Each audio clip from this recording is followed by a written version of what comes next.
Welcome to Delay the Decay, the podcast for unashamedly ambitious people who want to live longer, lead better, and love deeper, prioritizing what matters most. I'm your host, Dan Hardy, coach, entrepreneur, and former pastor, here to help you build a life of more intentional direction, not perfection, across 5 life domains: spiritual, relational, physical, mental, and financial.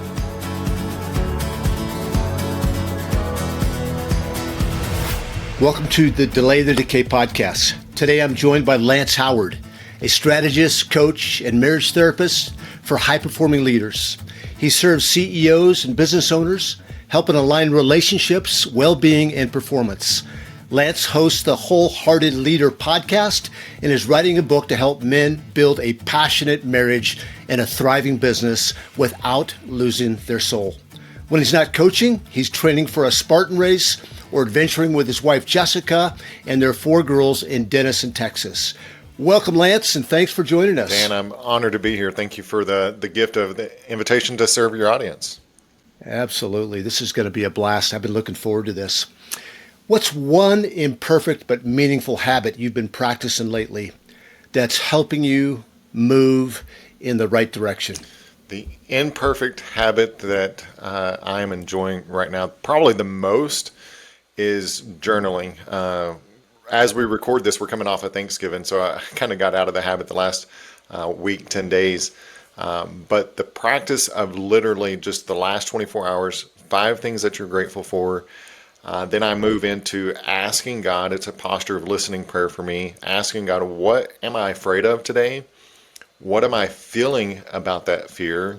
And then more in particular, to align in my true identity, what does he actually want me to know in light of what I'm feeling and fearing?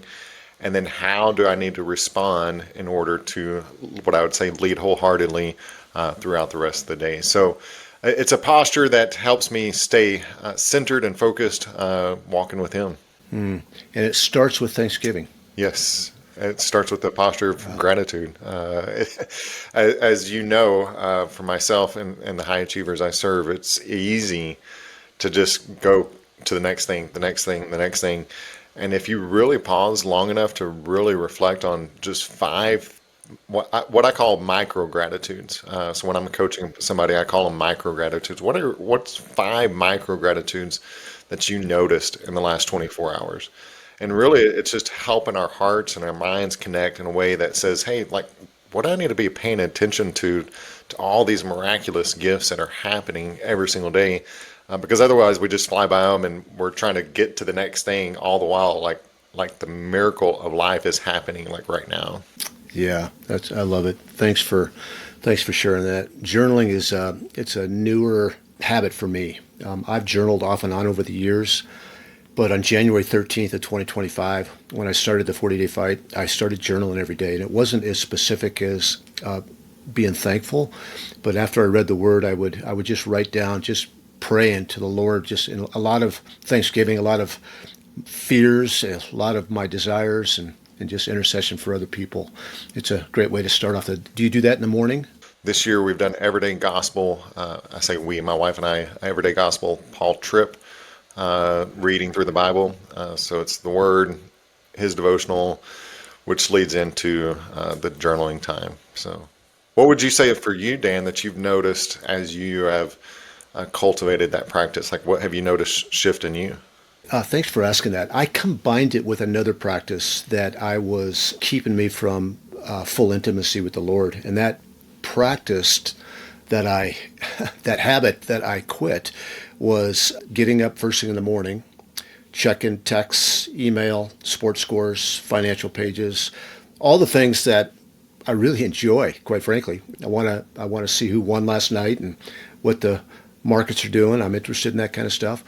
But the discipline that I started on January 13th is the first hour that I'm up, I don't pick up my phone. I don't look at anything, and I open the Word. I've this year I read through the Bible. I've got 5 more days left. I'm ahead of schedule, first time ever.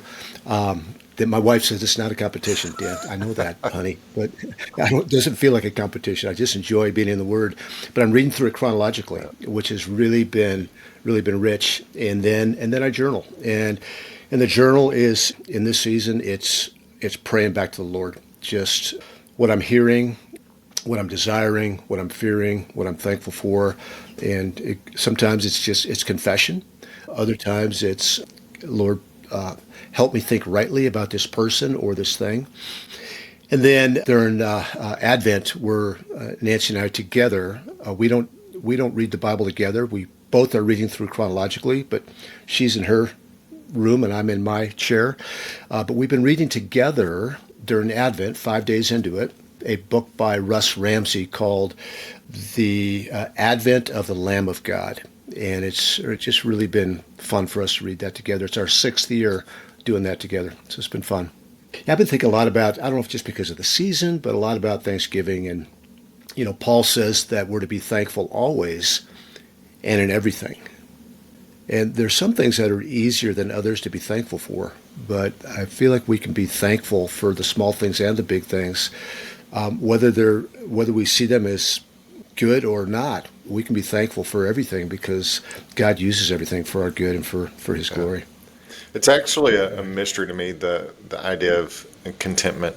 I know Paul and Scripture points to this idea of contentment, and I don't really have a sincere, authentic definition for what it is, because the final thing that I often do in my journal is it's like, okay, what I want today, what are my desires today? Like, right, God knows your heart, and He wants to lead you to the desires of your heart, as long as it's in alignment with His heart as well, right? Seek first the kingdom. So it's really, I struggle with this idea of contentment, because in one vein, I think a lot of guys, and men and women, can interpret it as apathetic or just like a slothful attitude. But I think it's really this, like, okay, is God still really good enough if it's all gone today? Like, right, even before recording this podcast with you, it's like I'm having an AC unit installed today. Like, it was not on my radar to spend this amount of money at the end of the year. And today in my journal, I said, man, I'm grateful that I even have the money. It's not my choice to withdraw that money out of a savings account at this time of year, and anticipating taxes and all those things that are coming next year. So it's really, really tough for me to figure out like what contentment is, because it gives and takes away. Yeah, that's good. Yeah, it's, I don't pretend to know either, but just processing out loud, it feels like the contentment that Paul talks about is certainly not being apathetic, but it has to do with working to the glory of God, right? Whether you eat, drink, or walk, do it all the glory of God, just to do our best, our excellence, and leave the results up to God. It's hard to do, but then when we think about the character of God, that He's good, He's loving, and He's sovereign. If He was just good and loving, He wouldn't be in control. If He was just sovereign, He would be a tyrant. But He's good and loving and sovereign, and we can be content because of those things. Now, walk around with me for a couple of days, and you go, like, Hardy, like, that's a great message, but you don't seem to be living that every day. It's one thing to say it and know it, and it's another thing to live it, isn't it? Absolutely. The men you coach, it's primarily men, are CEOs, business owners. They're high achievers. They're men that are builders, they're creators. What is it that they need from you? Like, what is it that, give me an avatar of your typical client, rather than me defining it. Like, what is your typical client? What are they doing for a living? And what are they experiencing that they reach out to you and say, Lantz, I need you on my team? Dan, when I started down this path, I mean, it's been 8+ years ago now that I really kind of envisioned doing this part-time. Now it's full-time the last several years. But in 2010 specifically, the convergence of what I call a John Eldridge meets a John Maxwell. I remember sitting specifically where I was having the conversation with another fellow on the phone, and I said, that's what I want my life to look like. Now, did I set a straight line and get there overnight? Absolutely not. It's been messy and wild to get here to serve the men that I'm serving today. But I would say for the most part, initially when I started, I thought that they would come to me to help them grow their business. Now, I don't have a business acumen and a background of, six figures and seven figures and scaling from, 10 million to 20 million. But I know a lot of times these guys are trying to make strategic decisions on what is next. But the more that I'm actually with these men and listen to their stories and listen to their heart and what they are echoing back to me, they're really grateful for what I would say a container to have a safe environment to process out loud, to talk about how do they fire their number two person? How do they go home and have another business conversation when that's actually creating a wedge of intimacy in with their wife, because their wife is just tired of having business conversations. She wants to have an emotional conversation. And so for me, it really has been this awareness of that ultimately what we're doing is cultivating the heart and making the heart more spacious to pay attention to what God is up to, not only in your life and your spouse's life, but also your business. So it's really a strategic thinking partner, a transformation accountability, but also moving towards this disciplined impact. I would say most of the time they reach out to me because they feel a little bit of tension, or they say that their marriage is good, but they can't figure out how to make it great. So in general, that's the typical man I'm serving is they're trying to figure out how do they grow their heart as it relates to themselves, their spouse, and their business. Well, what's your story? I know for me, I've got a story of both brokenness and experience that has given me for a passion for the particular people that I serve. What's your story? How did you arrive at this place with this passion? Well, it's wild for sure. I would say, as it relates to what I'm vocationally up to and what's important about my story, is that I got into full-time vocational ministry, honestly, not because I wanted to. I got into it because I was a good classic people pleaser, which many high-achieving CEOs, number one, number two people, they're actually doing the same thing that I ended up doing. My world was the ministry world, and I got good at what I did, and I got good at what I now would call unhealthy boundaries and awareness and people pleasing in different relationships, which led to years of just a silent resentment, a silent bitterness, a silent anger that was kind of growing up in me. And my perception of getting out of ministry, because I was like, oh, I'll do this for 5 years and then move on to the next thing. Well, that door for the next thing really did not open. In fact, it actually closed because I thought the next thing that I would do would be to transition into full-time marriage and family therapy work. Well, that didn't happen as I envisioned. So I was like, well, I've got 4 girls now in my hand. What am I going to do as our family continues to grow and the income of a pastor is definitely limited? And I was like, well, I'll be an executive pastor. There's more money in that realm. Lo and behold, that was just a lie that I was believing that there was more provisions there. So my story really is a story of feeling insecure around financial provisions that God provides, and so I would chase my perception of whatever's next, and so as I got there in the executive pastor role, it was great. I was good at it. I loved it. But I still wasn't developing people. The more I was asked to actually do administrative work and Excel work, I was just like, that is not me. I'm here to develop and grow people. So that led to really some unhealthy passive aggressive behavior in me, and an awareness of like, man, I need out of here. So I pulled the ejection button in that particular role. It took me on a wild wilderness season for 18 months that God was like, hey, I actually want more access to you and more access to who you're actually becoming. And in that particular season, my wife and I did a deep dive on the Enneagram. It was a 6-hour audio series that we were listening to. And I looked over to my right, we were driving, and tears were just streaming down her face.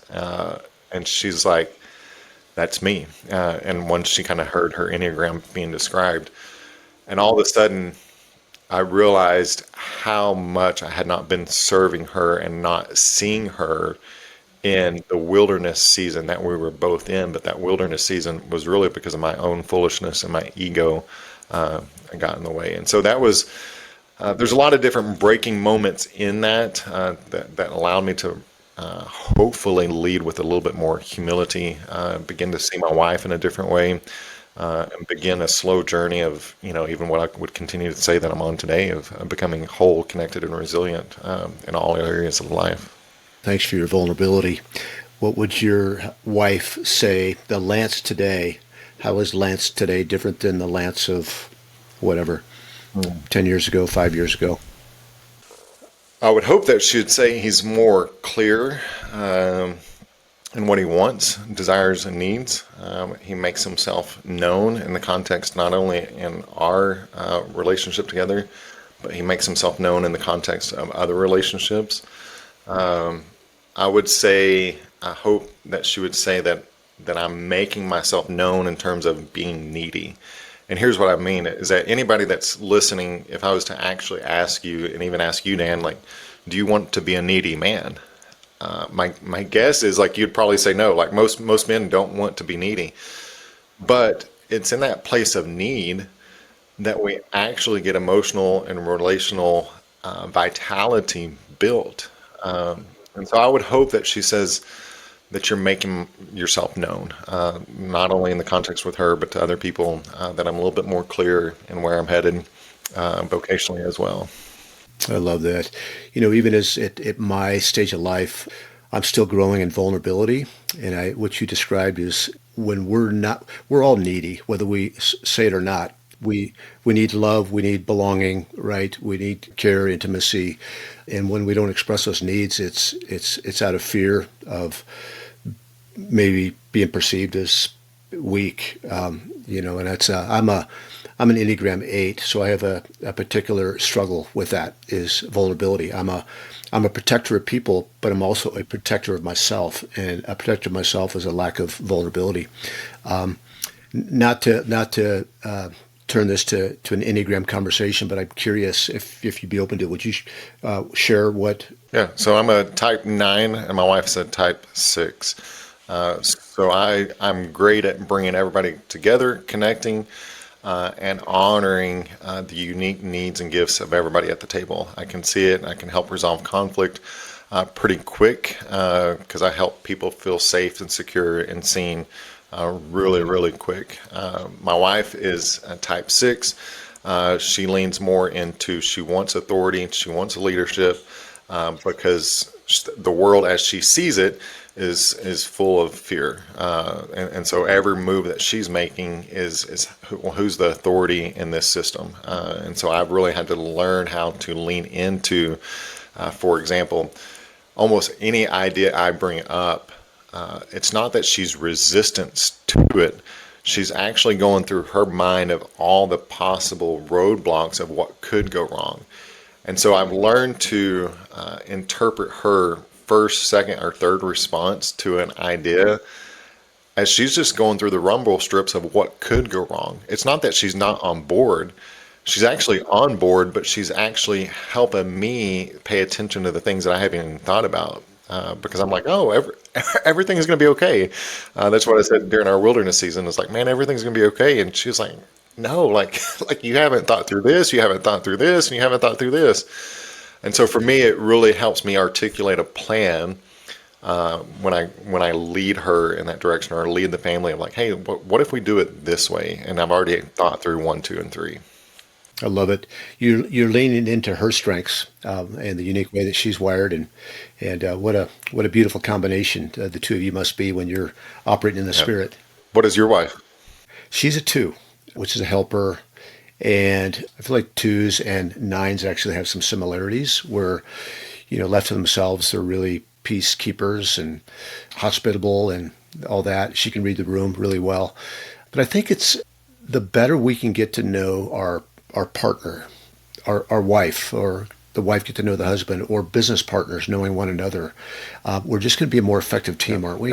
Yep. In fact, it's interesting that we're on the Enneagram conversation. In general, I have to be aware. Like I have a deep natural awareness and can sense people, and so when it comes to coaching, I'm tool and framework agnostic. Meaning like, hey, like I can work with whatever your current culture is actually building.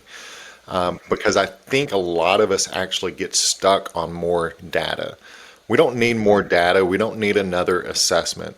We actually need to learn how to have authentic conversations. And so for me, particularly this year, I've used the Enneagram, the IEQ 9 specifically, to guide a team for 12 months now, 90 minutes once a month with this team, with the owner, helping them understand what it means to have authentic and sincere conversations where it's not about chasing the next metric. And so understanding your different types, understanding your stress, understanding how you resolve conflict versus a type 1 on the team, it's just really magical what can begin to happen once you have the data. But I would push people and challenge people like, don't stop at the Strengths Finder, don't stop with the DISC, don't stop with the Enneagram. Like, actually, you're just getting started when you actually know what that data is actually giving you. And if we use those data points that we get from those assessments as a pathway to better love and serve other people, that's primary. Not using it as a weapon. We could, somebody finds out I'm an Enneagram 8 and they see me behave like an Enneagram 8, and they go, well, there you go. Right. There's your 8ness again.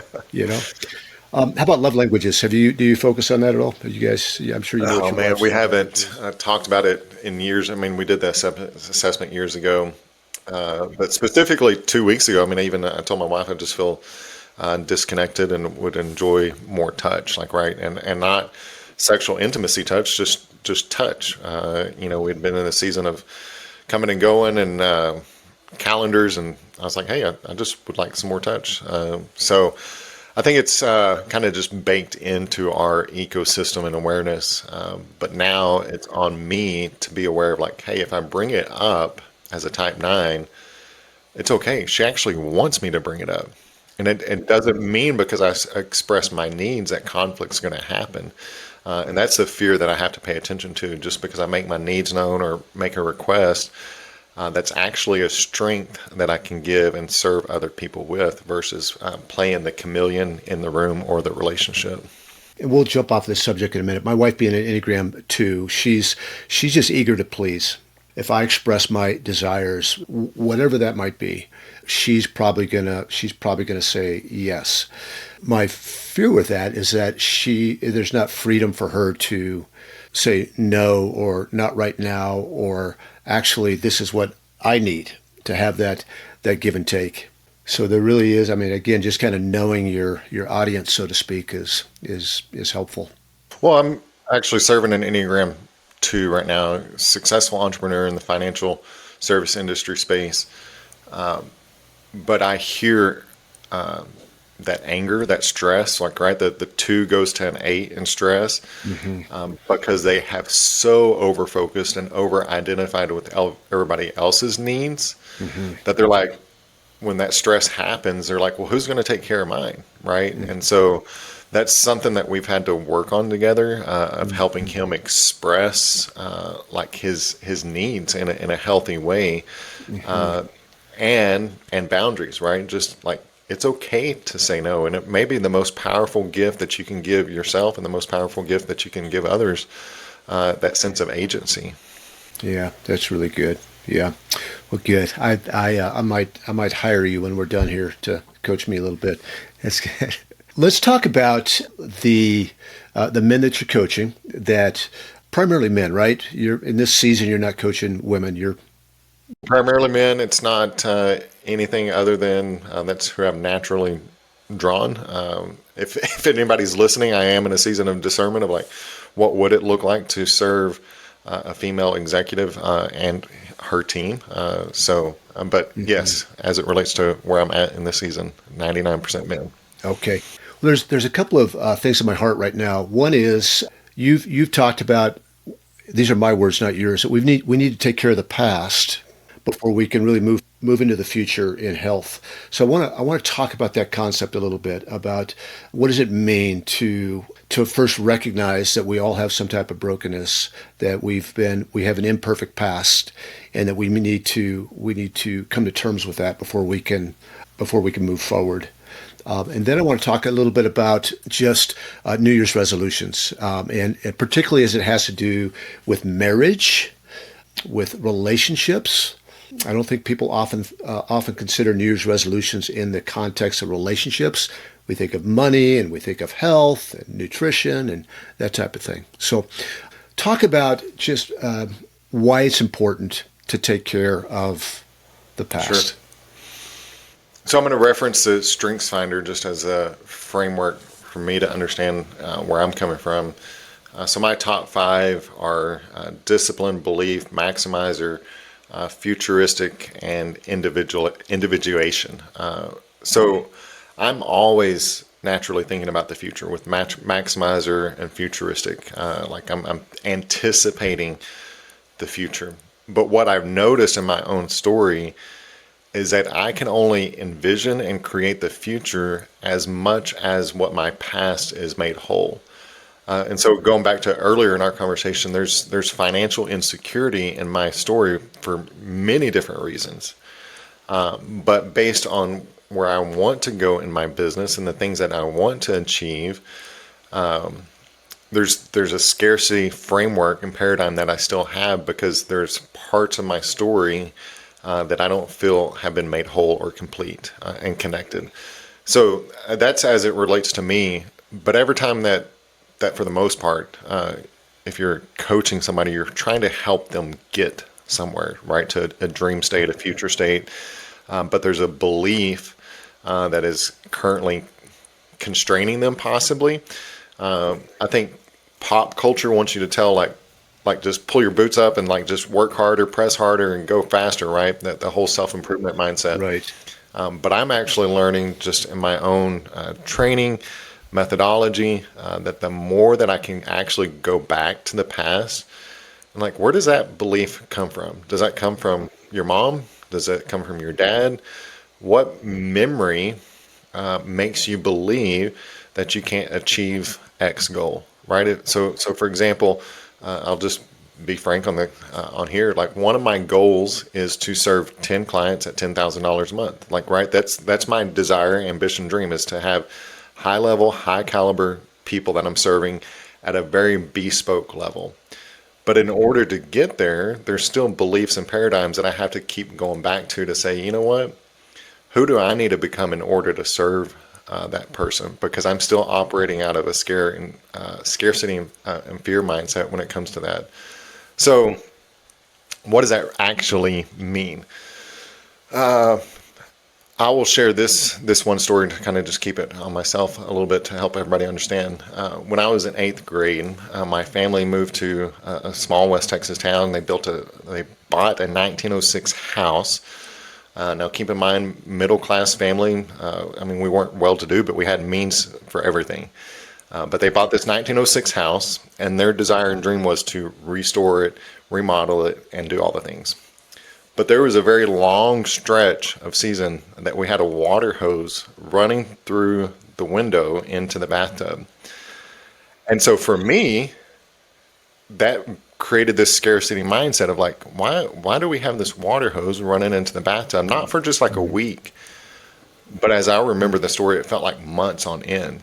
And then years later, it's like the house is never complete or finished, right? So for me, I have to go back to, okay, where was Jesus in that memory? What was actually of service to me, and how can I make that memory whole to go forward in the future? So I think we're always going to the past in order to go to the future. I think we're sometimes driving too hard to get to the future without really imagining the past as well.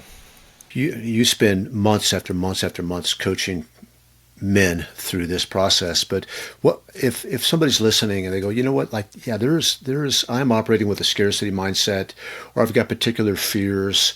or I'm really not allowing myself to express my desires or to dream for the future, how might they look back to try to identify the genesis of that scarcity mindset or that fear or whatnot?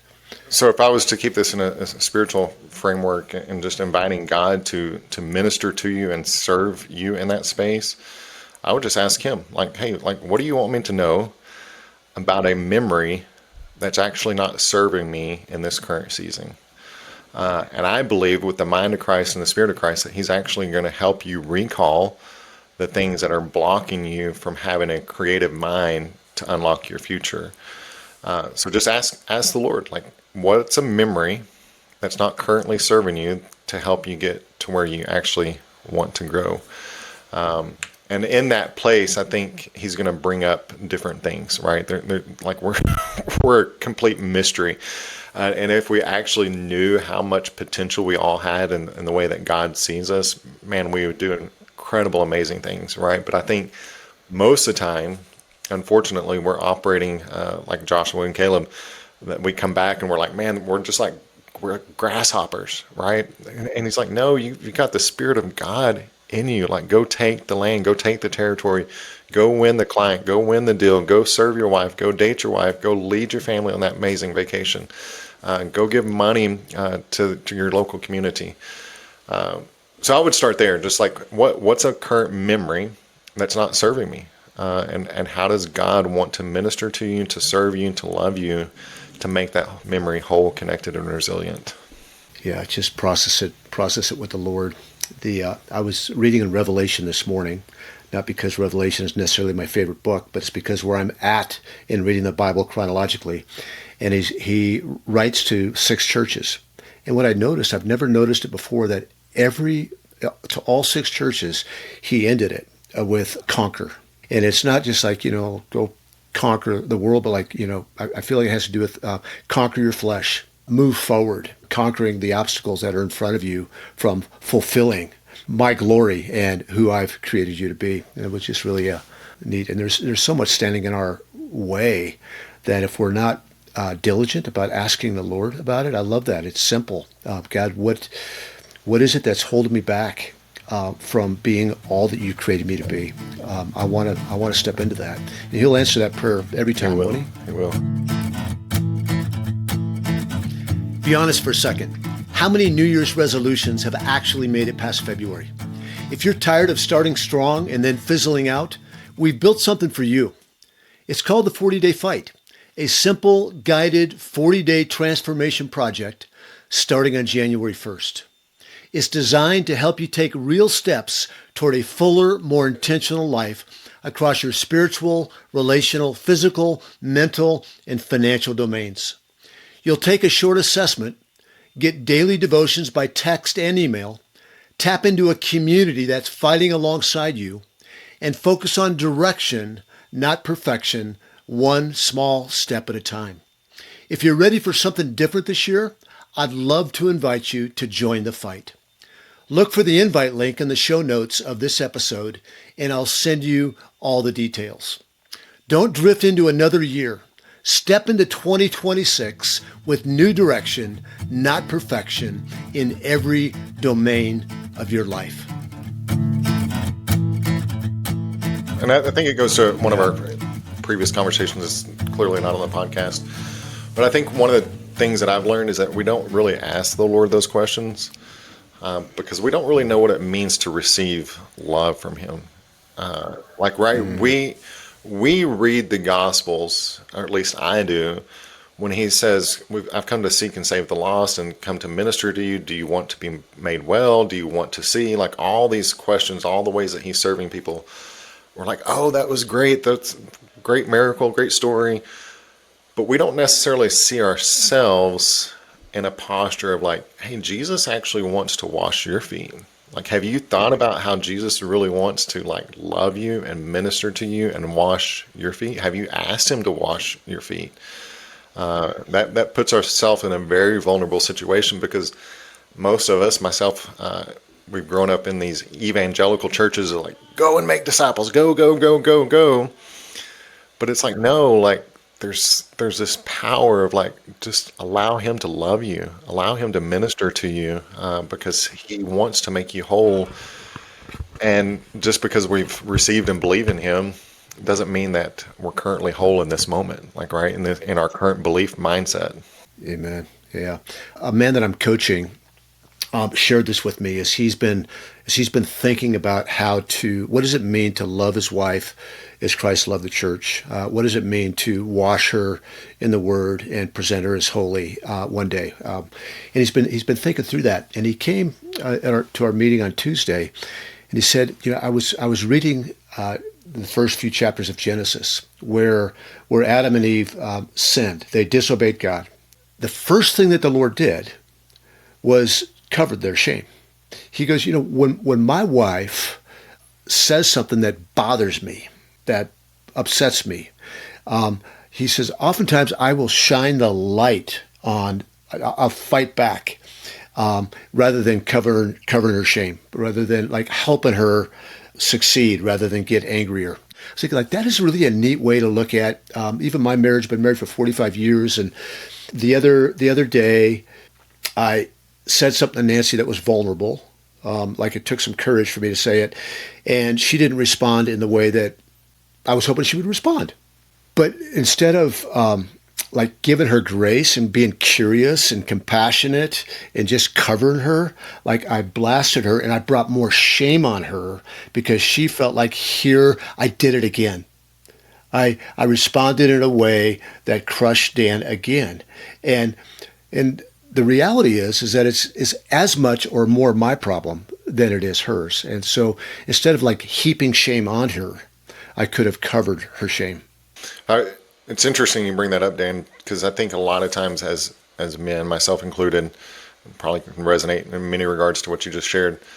Like we're doing this self-protection thing or this self-promotion, right? So even going back to like a type 8 and type 9 for myself, Enneagram, type 9 would typically do the self-protection and withdrawal.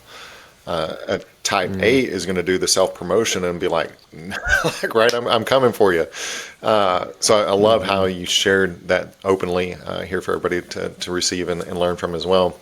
But I think just to kind of even drill down on that point of going back to how do we present our spouse, our wife as blameless, as pure, and not heap shame on them.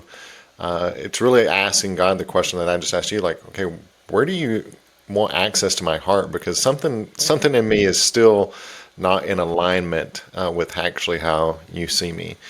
And I think one of the things that I often do, starting a coaching session, we do gratitude. A lot of times we'll do a breathing posture of just centering our nervous system, like learning to actually feel our feet on the ground or feel our butt in the chair and take a few deep breaths. Because like, right, whether you're in a boardroom or in the bedroom, there's going to be moments of your nervous system is dysregulated and the enemy is coming after you. And if you can learn to pause for like 3 seconds and just gather yourself, like, all right, can I have a posture of self-protection or self-promotion, or can I have a posture of like trying to figure out how to love and serve this person in front of me?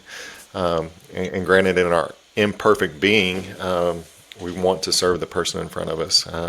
And I am still learning myself. In fact, the other day, my wife actually said, hey, don't put your lack of current emotional validation on me. And so it was a very healthy tension that we had of receiving and encouraging one another, but also what I say of standing inside your hula hoop of like, hey, like I see you and I love you, but what you're actually doing right now is throwing up your emotional wounds on me, and I'm not here to actually receive those. Thanks for that. I love the idea of pausing, and I love the idea of asking what's out of alignment, because it's easy just to go to a place of guilt and shame and here I go again. And when we do that, we never really get to the root. Super practical. Thanks for that. I want to stay focused on marriage. It's your heart.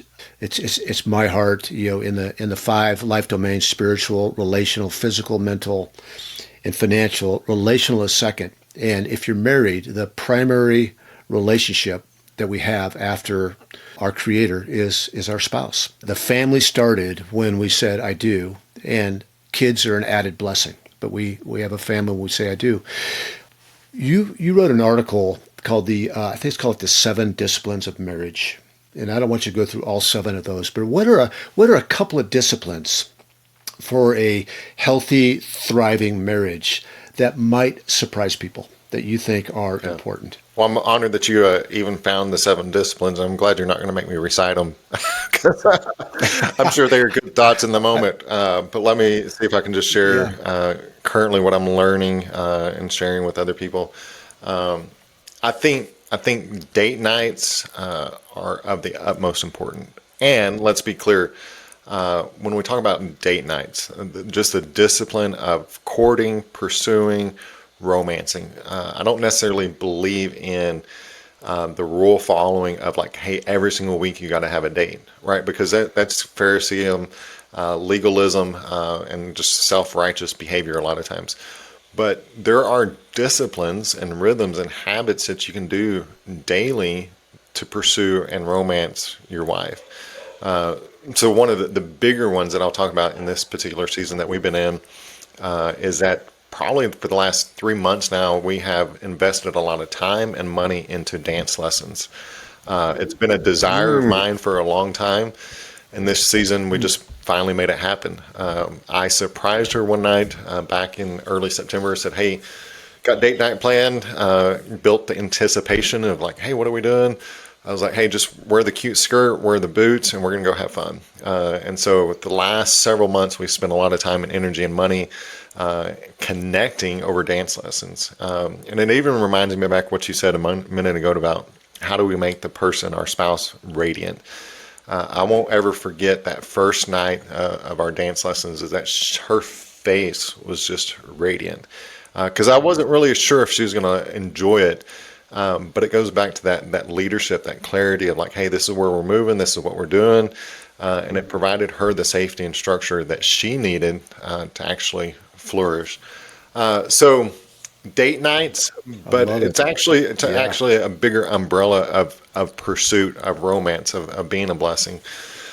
One of the things that I think about, like my wife's actually out of town right now for 3 days. And so one of the things that I'm thinking about is how can I just send simple text messages to her to encourage her, to celebrate her, to honor her, writing the notes, leaving it on the mirror. I love gift giving in that way. So I think it's slowing down to pay attention to the other person's needs. Hey, like what have they been talking about that's currently on their heart? What are they interested in that means something to them? So, for example, my wife is a fashionista. Like, man, she can dress to the nines with the best of them. But here's what I love about her: she loves the adventure of the thrift store. Like she loves thrift storing. Like that. She would get along well with my wife, Lance. That is not my thing. heart at all. In fact, I probably have some pride and ego that I want to buy the nice new clean stuff, right? And so for me to just be mindful, like, hey, serving her and taking her to a thrift store is actually speaking her love language, and she is able to receive that. And so I think it's building curiosity. And reminding ourselves, you've been married 45 years. I've been married 21 here in just 2 weeks. Go back 45 years. Go back 21 years. Like, do you remember what it was like to date and to court and to pursue? Like it's that same energy. Like we still, It's a sense of we still right? want that. So just go do that thing and have fun with it. Yeah. Well, pause there for a minute because I think this could be confusing to some people. And by the way, I like my number one marriage advice would be date your spouse, like totally, like number one. But earlier we talked about learning to express our desires, to be vulnerable. Dating, pursuing our wives, is understanding their desires and leaning into them.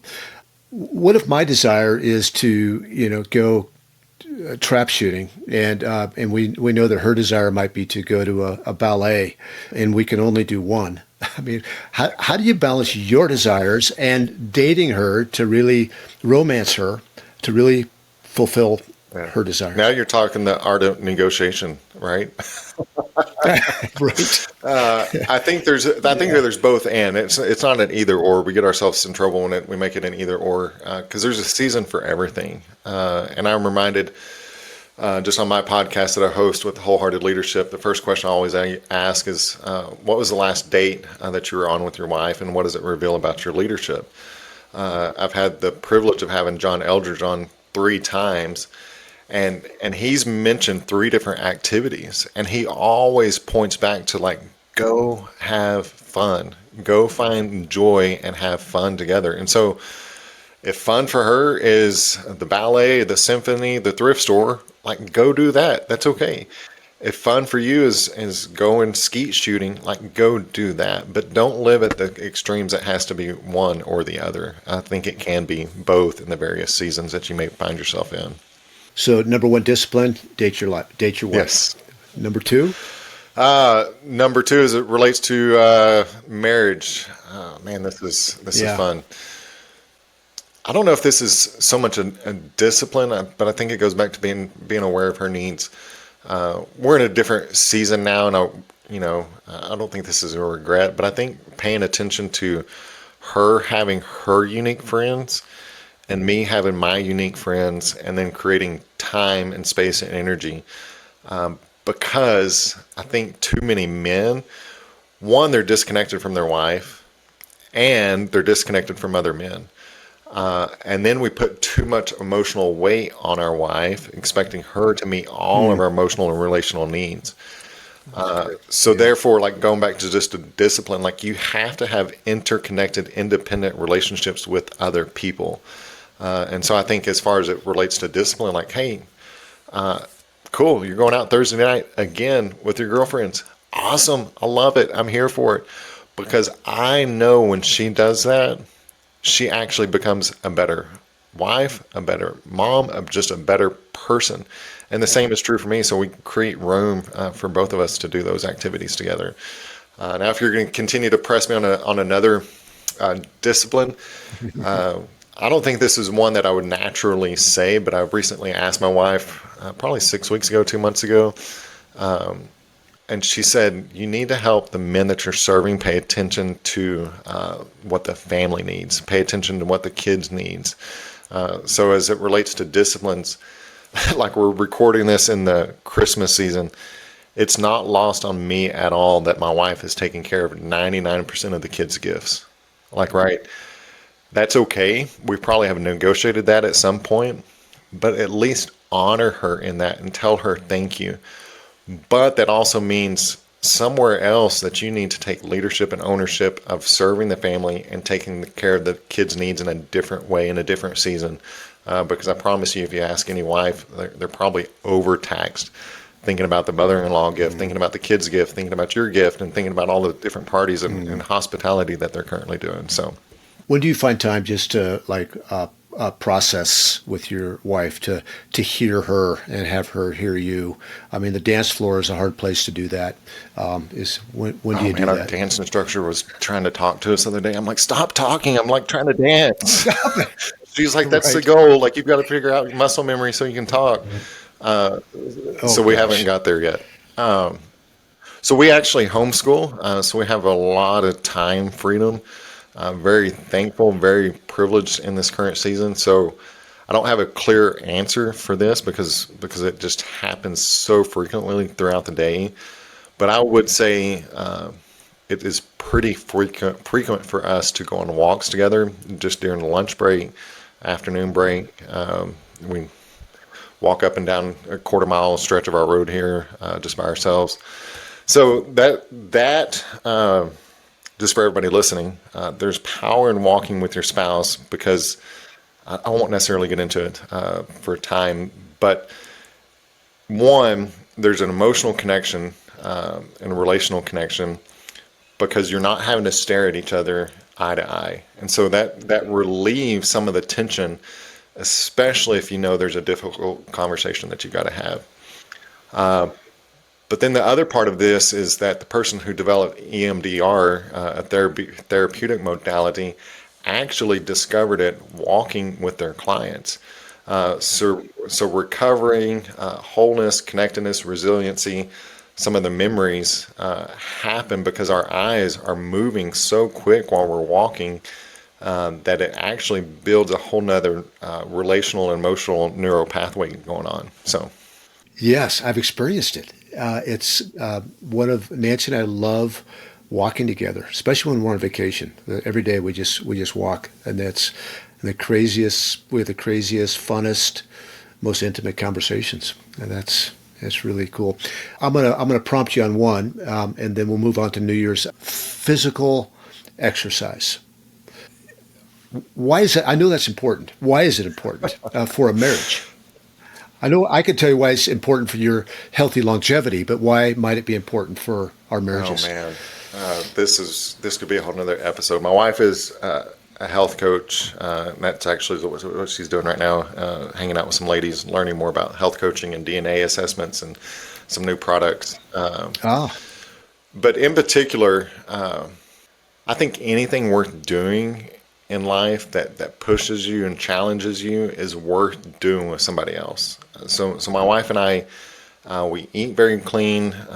Probably a decade ago, my stepfather got diagnosed with a cancer, and we're like, hey, what do we need to do to begin to think about decades ahead of us? And so we have cleaned up our diets in big ways over the last decade.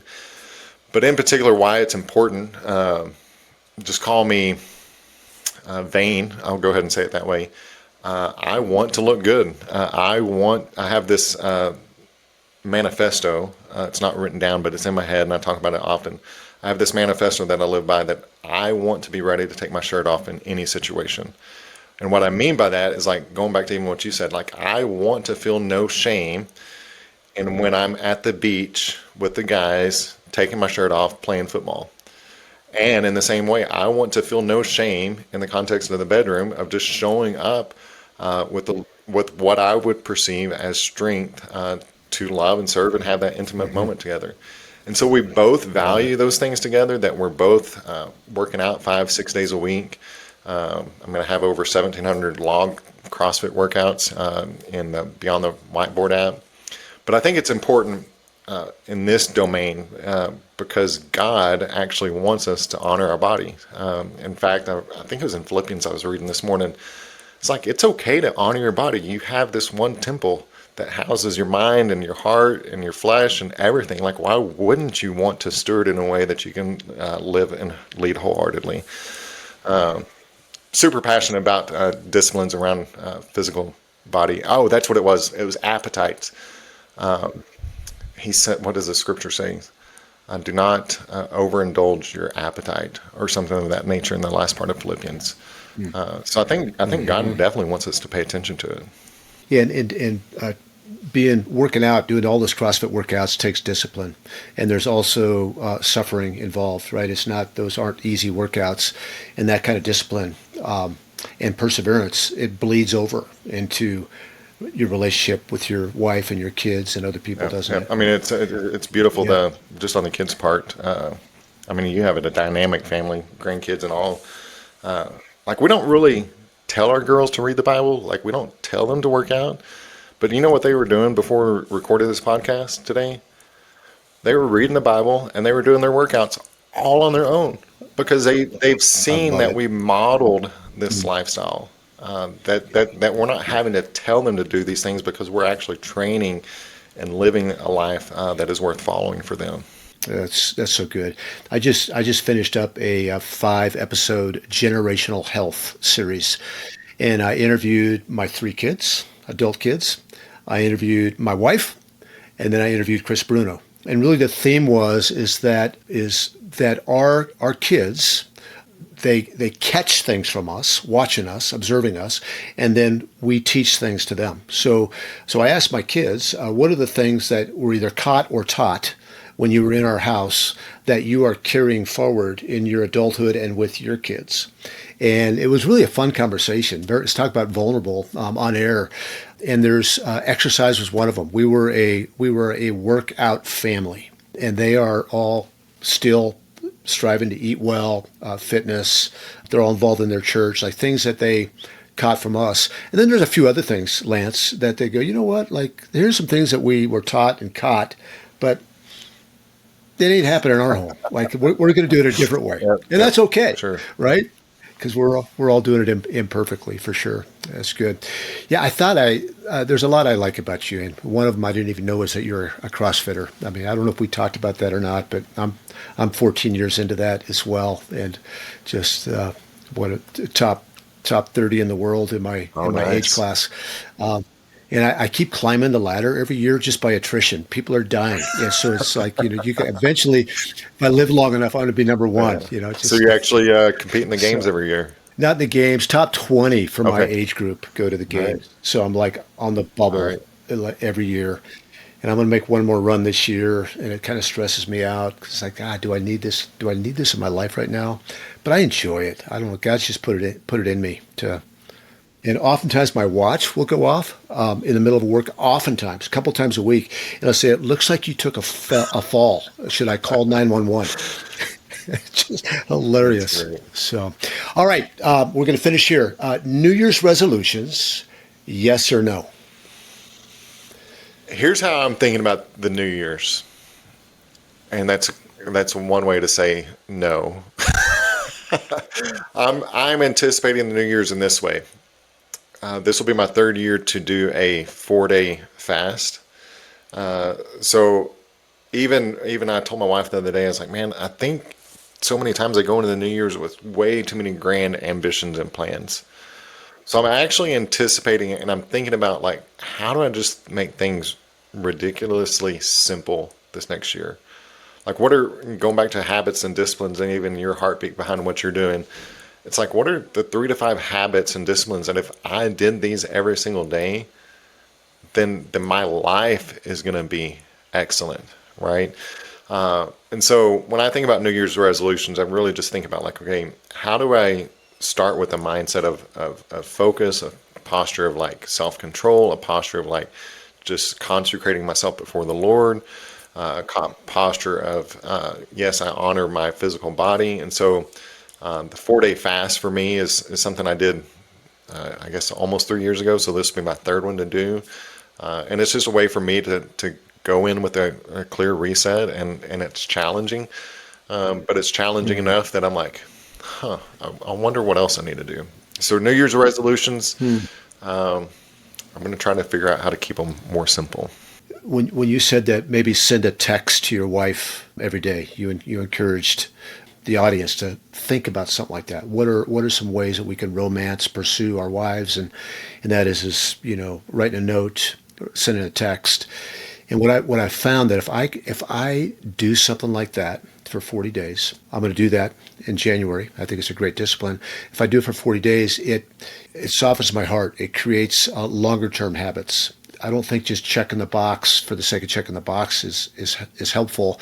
And how many times have you seen people come out of the box hot on January 1st with all these big, grandiose goals, and then they feel like a failure on February 1st? Just to kind of double click on the marital aspect, and a part of my story back in the wilderness season of God was initiating and growing me up, as I had reflected back on that year, 3 years of being an executive pastor, I was like, man, I don't think this past year my wife and I really went on any intentional, strategic, meaningful dates. Now, granted, I could look at and say there was excuse with having 4 young girls, all under the age of super, super little. But what I chose to do is I actually looked at the whole calendar year, and I put all of our date nights in the calendar. So if somebody is listening, one way you can think about New Year's resolutions and keeping it simple, like, what if you just did one thing once a month for this whole year? Like, it may not transform your marriage, your life, your physical wellness, like today or this next year, but I promise you, if you keep that up for the next decade, you're going to look back and be like, oh, I have a different body, I have a different marriage, I have a different business, because of simple practices of showing up and putting it in the calendar and making it happen. Thank you for that. Well, any last words of encouragement, Lance, to to people who are listening, who are unashamedly ambitious, yet they don't want to lose their life? Dan, I would almost turn the question back on you. I should be the one asking you the questions. You have so much wisdom in life to offer everybody that's listening to your podcast. So thanks for the gift of allowing me to share a little bit of my voice and heartache and emotional wounds. And so with that, I would say do what you need to do to grab a hold of emotional and relational handlebars to recover language that helps you not only lead in your true identity, but it helps you lead emotionally and relationally, one, your wife, your spouse, and finally, lead your business partners. If you're starting, owning, operating a business, like you need to recover your heart with emotional language that allows you to have clarity, courage, and confidence for the future. Thank you for that very much. The overarching takeaway in this conversation is that look back at your brokenness. What can you learn? Why are you responding in a particular way today? And what might be the reason for that? What are the lies that you're believing and the truth of who you are that you're not stepping into? If people want to find you, Lantz, and whether just to hear your podcast or to hire you as a coach, how would they find you? Find me on LinkedIn almost daily, writing something that I'm thinking about learning and sharing with others. Also, website, lantzhoward.com, LANTZ, howard.com, or Wholehearted Leadership is where I host amazing conversation with guys like yourself. Love it. Thank you for being my guest, being with us today. And thank you all for joining us on another episode of Delay the Decay. And remember, it's about direction, not perfection. We'll see you on the other side. Thanks for listening to Delay the Decay. If today's conversation resonated with you, follow, subscribe, and share it with someone else on the journey.